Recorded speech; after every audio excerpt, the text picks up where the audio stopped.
Honorable LD Mazibuko, you have the floor now. Thank you, Mr. Speaker.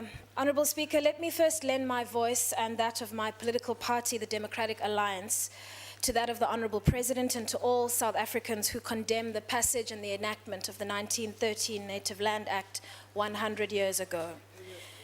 We condemn, along with this act, the raft of economic exclusion legislation which was designed to exclude black South Africans of many hues from equal economic participation in our country and which condemned them to the status of second-class citizens in their own home.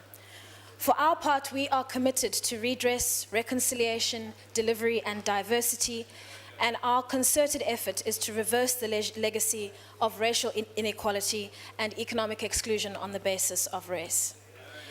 If I may turn to the Honourable President's reply, Mr. Speaker, one of the most effective ways to advance the African agenda is through economic growth and job creation. But South Africa is being overtaken by its peers, like Kenya and Nigeria, as an entry point into the continental market, despite our position as the continent's biggest economy. Given the fact that major investors like FastJet and IBM are now moving their headquarters elsewhere in the continent, it's clear that far from leading the African agenda, we are actually lagging behind it. Mr. Speaker, does the President not agree that in order to reverse this trend and move our economy more towards being in step with our African peers, his government must do more to reform the South African economy by cutting red tape, reducing high communication costs, and making our labour markets more flexible? I thank you. Thank you. The Honorable the President. Thank you, Honorable Speaker. Certainly, I would like to appreciate the statement about the Land Act of 1913 that the opposition is making a very good point, and I think it's absolutely important because the ills of today emanated in the main from that act.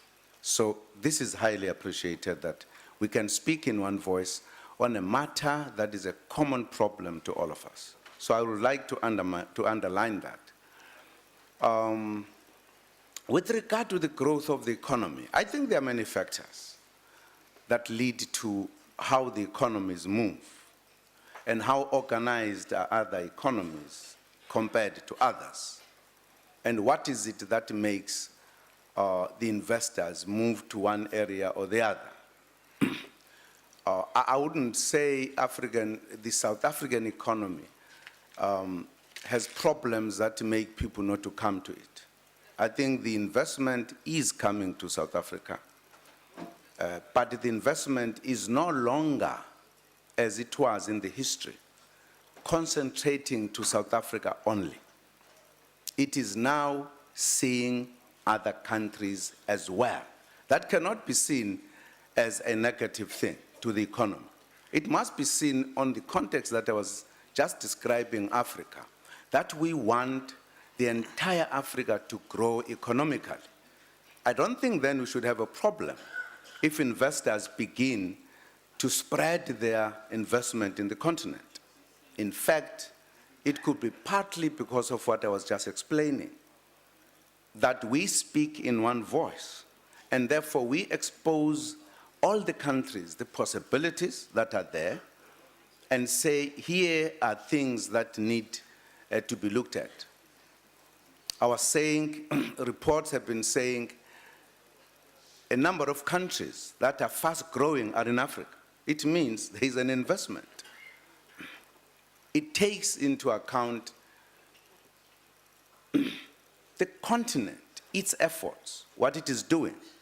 Absolutely important. And of course, you could perhaps stand up and have a criticism to specific issues. But that is debatable. What are the reasons of that? Having made the point, that in fact is a welcomed development that investors are spreading out in the continent, including, by the way, investors from South Africa are getting into the continent, which never happened before.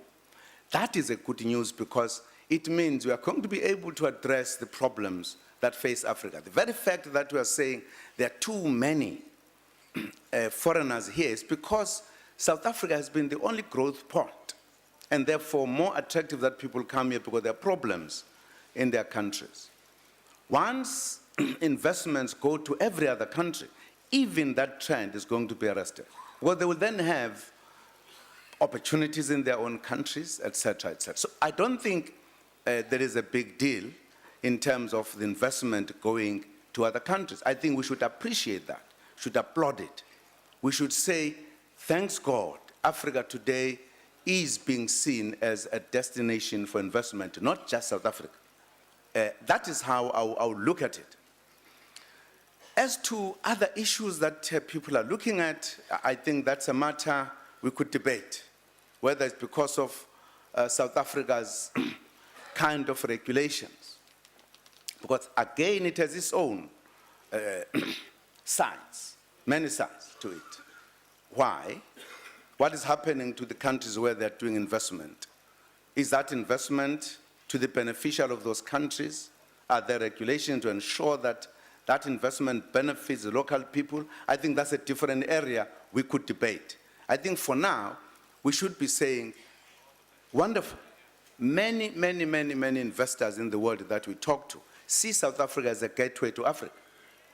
And therefore, we also agree that if we want to operate properly in Africa, South Africa has more developed infrastructure, and many of them are putting their headquarters in South Africa in order to go to Africa. So it's not a problem.